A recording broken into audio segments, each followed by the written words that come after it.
আমরা নানান ধরনের ঝঞ্ঝা বিক্ষুব্ধ সময় পার হয়ে একটা পার্টিকুলার ব্যাপারে আমরা একদিন ঐক্যমত্যে পৌঁছেছিলাম, সেটিকেও কি ভয়ঙ্কর ভাবে বিএনপি নষ্ট করে দিল।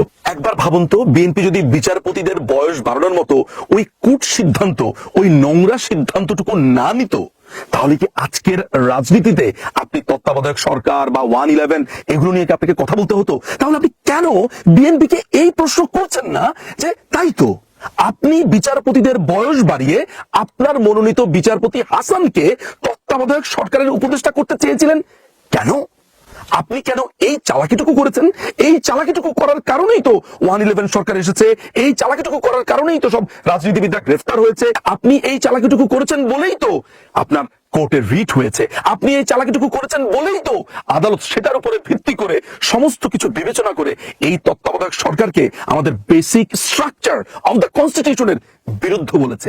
বাংলাদেশের রাজনীতিতে গত 3টি দশক ধরে তত্ত্বাবধায়ক সরকার বা কেয়ারটেকার গভর্নমেন্ট একটি বহুল চর্চিত বিষয়।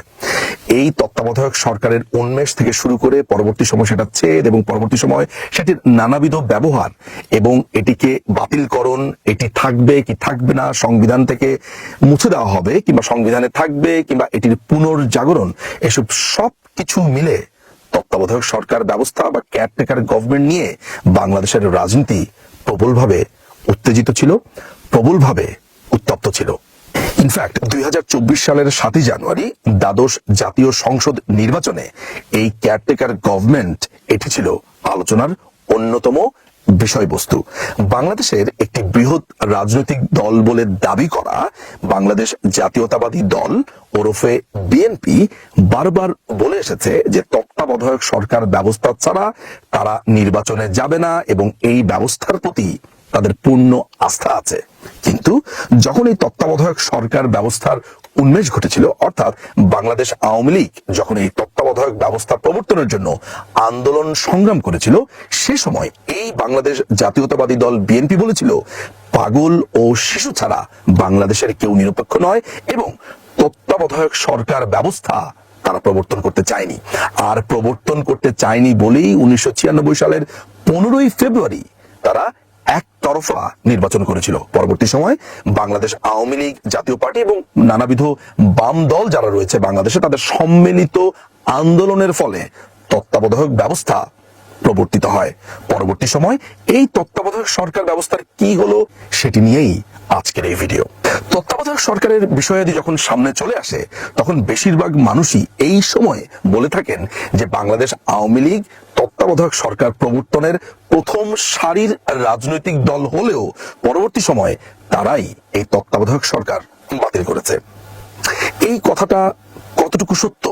আমাদের কাছে যা এভিডেন্স রয়েছে, আমরা যা জানি, সেটি হচ্ছে তত্ত্বাবধায়ক ব্যবস্থা আদালতের মাধ্যমে বাতিল হয়েছে। কিন্তু আমাদের এটা দেখার বিষয় হচ্ছে যে এই তত্ত্বাবধায়ক সরকারের এত সংগ্রাম, এত কিছুর পরে কি এমন ঘটনা ঘটেছিল যেটির কারণে তত্ত্বাবধায়ক সরকারকে বাদ দিতে হলো।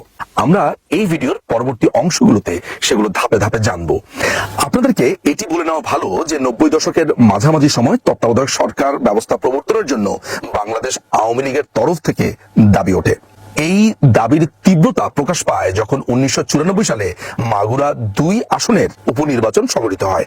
সেই উপনির্বাচনে এমন ভাবে কারচুপি করা হয় এবং ভোট রিগিং এর এমন নজির তৈরি করা হয় যেই সময় বাংলাদেশের আপামর জনতা বা সাধারণ মানুষ উপলব্ধি করতে পেরেছিল যে এই তত্ত্বাবধায়ক সরকার ব্যবস্থার প্রচলন ছাড়া সুষ্ঠু নির্বাচন সম্ভব নয়। পরবর্তী সময়ে বিভিন্ন আন্দোলন সংগ্রামের মধ্য দিয়ে তত্ত্বাবধায়ক সরকার ব্যবস্থা বাংলাদেশে প্রবর্তিত হয় 1996 সালের 1 নং আইনের মাধ্যমে। এত সংগ্রামের মধ্য দিয়ে বা এত ঘটনার মধ্য দিয়ে তত্ত্বাবধায়ক সরকার আসবার পরে কি হয়েছিল আমরা সেটি জানতে হলেও কিছু ইতিহাসের দিকে নজর দিব। 2001 সালে বাংলাদেশ আওয়ামী লীগ তাদের ক্ষমতার শেষে যখন সেটি হস্তান্তর করে, 2001 সালের 2 অক্টোবর তত্ত্বাবধায়ক সরকারের মাধ্যমেই জাতীয় সংসদ অনুষ্ঠিত হয়। এই জাতীয় সংসদ নির্বাচনের ফলে বিএনপি অর্থাৎ বাংলাদেশ জাতীয়তাবাদী দল সরকার গঠন করে এবং সেই সরকার চলছিল। তৎকালীন বিএনপি সরকার 2004 সালের মে মাসে একটি সংশোধনী বিল সংসদে আনে। সেই পরিবর্তনগুলো বা সেই সংশোধনীগুলো কি ছিল? সংরক্ষিত মহিলা আসনের যে 30টি আসন সংরক্ষিত ছিল সেটিকে 45-এ উন্নীতকরণ এবং বাংলাদেশের যেই উচ্চ আদালতের বিচারপতি রয়েছে তাদের বয়স অর্থাৎ তাদের অবসরের বয়স 65 থেকে 67-তে করে নিয়ে আসা হয়। আপাত দৃষ্টিতে মনে হতে পারে যে নারীদের 30 আসন থেকে 45 আসন করা এবং বিচারপতিদের বয়স 65 থেকে 67 অর্থাৎ তাদের অবসরের বয়স 2 বছর বাড়িয়েছে, তাদের সমস্যা কোথায়? সমস্যাটা অনেক গভীরে। এই বিচারপতিদের বয়স বাড়ার পেছনে একটা ভয়ঙ্কর অসৎ উদ্দেশ্য ছিল। অসৎ উদ্দেশ্যটা কি? সেটি হচ্ছে যে বিএনপি মনোনীত একজন বিচারপতি এম এ হাসান তখন ছিলেন অ্যাপেলেট ডিভিশনে। তিনি একসময় বিএনপির আন্তর্জাতিক বিষয়ক সম্পাদক ছিলেন এবং বিএনপি যখন প্রথম প্রতিষ্ঠিত হয় তার একজন সদস্য ছিলেন। আমি ধরে নিলাম বিএনপির সাথে তার সংযোগ ছিল, বিএনপি একসময় করত, পরবর্তীকালে তিনি বিচারপতি হয়েছেন। এখানেই ব্যাপারটা থেমে থাকেনি। বিএনপি যেটি করেছে যে জ্যেষ্ঠতা লঙ্ঘন করে অর্থাৎ বিচারপতি হাসানের থেকে যিনি বয়োজ্যেষ্ঠ ছিলেন তাকে প্রধান বিচারপতি না করে বিচারপতি হাসানের বয়স কম থাকার পরেও তাকে প্রধান বিচারপতি করা হয়। কেন করা হয় এবং কেনই এই বয়সের ব্যাপারটা সংশোধনী করা হলো? তত্ত্বাবধায়ক সরকারের পুরো বিষয়টাই ছিল যে সর্বশেষ যেই প্রধান বিচারপতি অবসর গ্রহণ করবেন তিনি পরবর্তী তত্ত্বাবধায়ক সরকারের প্রধান হবেন। তাহলে মেকানিজমটা এমন ছিল যে বিচারপতি হাসান যখন অবসর গ্রহণ করবেন এবং পরবর্তী তারপরে যিনি অবসর গ্রহণ করবেন সেটি হয়ে যাবে ইলেকশনের পর। বিচারপতি হাসান অবসর গ্রহণ করবার পর আর কোনো বিচারপতি অবসর গ্রহণ করবেন না, ফলে তিনি শেষ বিচারপতি হিসেবে থাকবেন। যদি এই 65 থেকে 67 বছর বয়সের পুরো ব্যাপারটা না থাকতো তাহলে কি হতো? তাহলে হতো বিচারপতি হাসান অবসর গ্রহণ করতেন এবং তারপরে যিনি প্রধান বিচারপতি হতেন তিনি অবসর গ্রহণ করতেন, ফলে তিনি হয়ে যেতেন তত্ত্বাবধায়ক সরকারের প্রধান। শুধুমাত্র বিচারপতি হাসানকে তত্ত্বাবধায়ক সরকারের উপদেষ্টা বানাবার জন্য এই পুরো সংশোধনীটি আনা হয়েছিল। যখন এই মেকানিজম দৃষ্টিকারে রাজনীতিবিদদের এবং সাধারণ মানুষ থেকে শুরু করে সবাই দেখতে পায় তখনই প্রসঙ্গ চলে আসে যে বিচারপতি হাসান কে ছিলেন, তার রাজনৈতিক পরিচয় কি ছিল। যেটা আমি বলেছি, তিনি বিএনপির আন্তর্জাতিক বিষয়ক সম্পাদক ছিলেন, তিনি বিএনপির একজন প্রতিষ্ঠাতা সদস্য ছিলেন। সবচেয়ে ভয়ঙ্কর ব্যাপার হচ্ছে বিচারপতি থাকা অবস্থাতে তিনি কুমিল্লাতে গিয়েছিলেন দুটো মাজার জিয়ারত করবার জন্য। ঠিক সেই সময় বিএনপির 2 জন বড় রাজনীতিবিদ তার সাথে দেখা করেন, ফুলের শুভেচ্ছা জানান এবং তাদের নেতাকর্মীরা তাকে ক্রমাগত অভিনন্দন জানাতে থাকেন। এর মধ্যে একজন ছিলেন কুমিল্লা বিএনপির সাধারণ সম্পাদক জনাব জাহাঙ্গীর এবং আরেকজন মনোনয়ন প্রত্যাশী ভবিতব্য এমপি জনাব বাপ্পি। এই ঘটনাগুলো বিচারপতি হাসানের পূর্ববর্তী রাজনৈতিক পরিচয় এবং বিএনপির এই সংশোধনীর পেছনের কুটচাল, এই সবকিছু মিলে এমন ভাবে প্রশ্নবিদ্ধ করে যে তত্ত্বাবধায়ক সরকারের পুরো যে সিস্টেমটা সেটি প্রশ্নবিদ্ধ হয়ে পড়ে। অথচ তত্ত্বাবধায়ক সরকার ব্যবস্থা আনা হয়েছিল এমন যে একটি দল যখন ক্ষমতায় থাকবে, তাদের ক্ষমতা যখন মেয়াদ শেষ হবে, তখন একজন নিউট্রাল ব্যক্তিবর্গ আসবেন যারা শুধুমাত্র 3টি মাসের জন্য এসে এই নির্বাচনকে পরিচালনা করবেন যাতে করে নির্বাচন নিয়ে কোনো প্রশ্ন না আসতে পারে। এই সাজানো গোছানো পুরো সিস্টেমটাকে বিএনপি নষ্ট করে দেয়। একবার ভাবুন তো যে একটি তত্ত্বাবধায়ক সরকারের সিস্টেমটা কি চমৎকার ছিল। সেটিকে চালাকি করে কুটচাল দিয়ে নষ্ট করে দেবার পর যখন পরবর্তী সময় ফখরুদ্দিন মঈনুদ্দিনের শাসন আমল আসে, 3 মাসের বদলে তারা 2টি বছর শাসন ক্ষমতায় থাকে। বাংলাদেশের বড় 2টি দলের 2 নেত্রীকে অর্থাৎ বর্তমান মাননীয় প্রধানমন্ত্রী শেখ হাসিনা এবং বিএনপির বেগম খালেদা জিয়া, এই 2 নেত্রীকে রাজনৈতিক থেকে অপসারণ বা -2 ফর্মুলার কথা আমরা জানি, সেটা তারা চেষ্টা করেছিল।